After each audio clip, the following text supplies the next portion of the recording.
So you signed an agent almost 2 weeks ago, and then you forego your eligibility to come back for next season. So people are going to want to know, if you had already signed an agent, do you think that you'll get drafted in this year's NBA draft?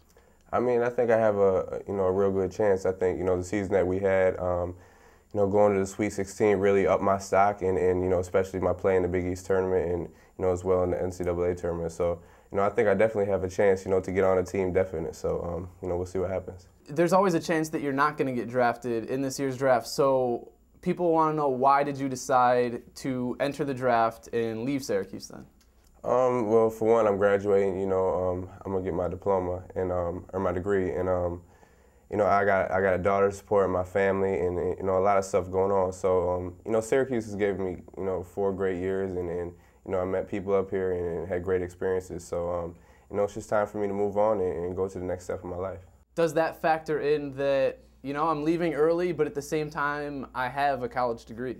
Oh, I mean, first of all, knowing that I'm going to get my degree from Syracuse University is the biggest thing, and able to accomplish that really, makes my family proud of me, and otherwise than basketball. So, but basketball side of things, I think being able to getting paid for something I love to do and support my family is real big, and it's an incredible honor to be able to have the opportunity to either play in the NBA or make some good money over in Europe as well. So. I'm just going to keep working hard up into the draft and hope for good things, keep praying on it, and if I do that, I think good things will happen. You also have a daughter 10 months old, right? Yeah, she's a little over 10 months. 10 months old? Mm-hmm.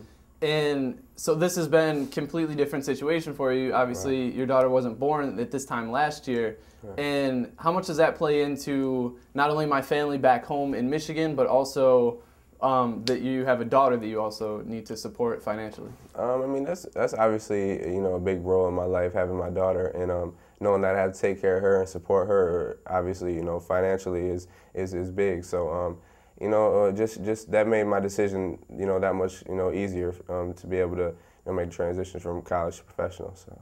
And you're going to try to latch on to an NBA team for this coming season, but if you can't in, say, October, your options would be to play in the D-League and try to work your way onto a roster, or play in Europe. Have you decided, if between those two things, what you would do if those were your final 2 options? Well, I have some options over in Europe. Already I've had some offers, from Italy and Barcelona. So the money's obviously good over there as well, but at the end of the day, if worse comes to worse, I'll go overseas, and obviously that's a good life and a good career over there as well. But right now I'm focused on making an NBA team and an NBA roster, and I'm gonna work hard, up to the draft, and I think things are gonna be looking real good. I gotta ask you this: fans will want to know about whose decision it was to leave. Was it more of yours or the coaching staff? There was a report that there was kind of a mutual agreement or anything like that. So was there any truth to that was going on, or was this kind of your own decision and you decided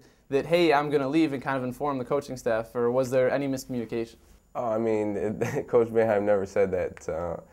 First of all, he obviously supported me 100% in my decision, and if I wanted to come back, I know he'd love to have me back, as well as with Paul and with Johnny too. So, I mean, Coach never said that. Coach supports me, and I love Coach and all the coaches on our staff. So, it was my decision, my family's decision, and the people that supported me, all our decisions. So, like I said, Coach supported me, and I took his advice, and he just really wanted me to graduate, and that was a big thing and a big key, and it's real good that I get to do that. So. I'm sure you saw all of the early preseason rankings that had you guys as like a top 5 team, had you and Johnny and Paul stayed for next season. Did that attract you at all, and kind of like in your decision process almost pull you in a little bit towards staying? I mean, that's great. I think we were ranked number 2 or something like that if everybody would came back, and that would have been huge. We definitely would have had capabilities to make a run in the NCAA tournament and add a national championship. But everybody has to move on in life and take that next step, and support their family. So I think Johnny and Paul feel the same way I do, and we're happy that we're a part of the Syracuse community and the Syracuse family, and it's been great. You've had crazy 4 years here with up and down as far as the team and off the court things, and this year you guys made a nice run through the Big East tournament as well as the NCAA tournament. Yeah. And how would you summarize your 4 years here overall? Overall, man, I think I had an outstanding career, man. Couldn't ask for anything more. The people and the fans of Syracuse, I feel the #1 fans in the country, and the support that this community has showed me throughout my 4 years here. Going through like a devastating knee injury that I went through, the past, last year or last summer, and just getting over that, getting letters from people, saying get well, and hope to see you back next year on the court, and just to come out here this year and have a successful season, individually and team-wise as well, is just makes it that much better. And I can't really describe the feeling, but Syracuse is family to me, and I'm always gonna come back here and show support and love the same way they showed it to me. From 4 years ago when you decided to come to Syracuse until now, did everything live up to your expectations, playing in the Big East, playing for SU, going through your freshman year, that huge Big East tournament championship run? Did it live up to what you expected it to be? Definitely, man. Everything.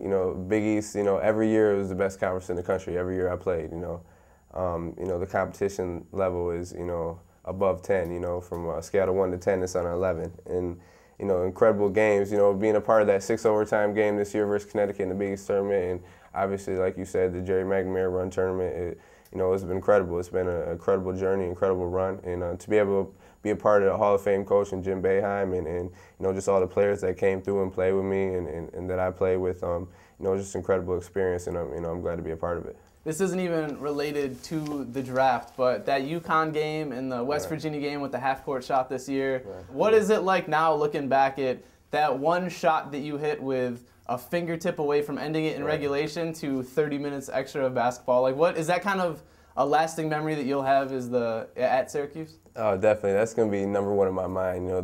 This year's Big East tournament, the run that we had, and unfortunately we lost to a great Louisville team and a great, well-coached team, Rick Pitino. But the run that we had, the 6 overtime game, and then the next day coming back playing another overtime, and people just mentally tired, physically tired, and just going through that run and that experience with the group of guys that I played with this year was just unbelievable, and it's something that I'll never forget at all. That shot, the one in regulation, with standing up on the table and everything, just to find out that it didn't even count afterwards. Like, what was your reaction after when you found out it was no good? Oh man, disappointed, but embarrassed a little bit, just jumping off the table. But it's Madison Square Garden, man. You get one shot to play there, man. And in college basketball, that's the biggest stage for any league in the world, professional or college. And then to be able to be on that stage and in that moment with the ball in your hands at that particular time and make the shot, it was just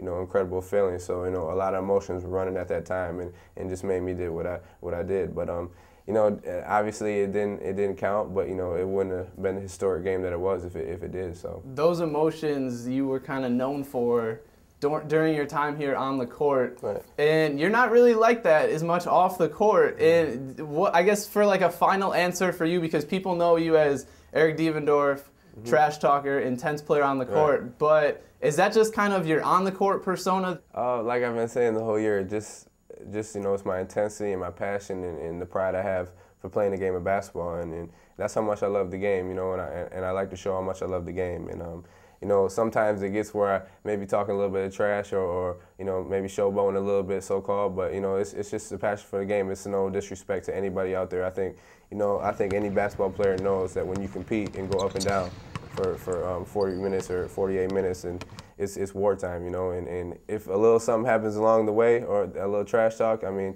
whatever, because it's a game of basketball, and it's a game that I love, and some people won't understand that, but I think people who know basketball and play basketball understand where I'm coming from. What do you think you bring to the table to an NBA team that kind of attracts them and says, hey, I should be on your final roster? Just the heart that I play with, and the emotion I play with, and the passion for the game that I have, and my ability to create for others and score as well. So I think I can score with the best of them, and when I go out there, I don't my ability out there, it can take me anywhere. So I just feel that I can make an NBA team and make an impact. So I don't know what it's like to be good at a sport and have like a chance to play. I mean, when I was younger, I hoped I was a professional baseball player or basketball player or something, obviously. But was that also your goal when you were younger?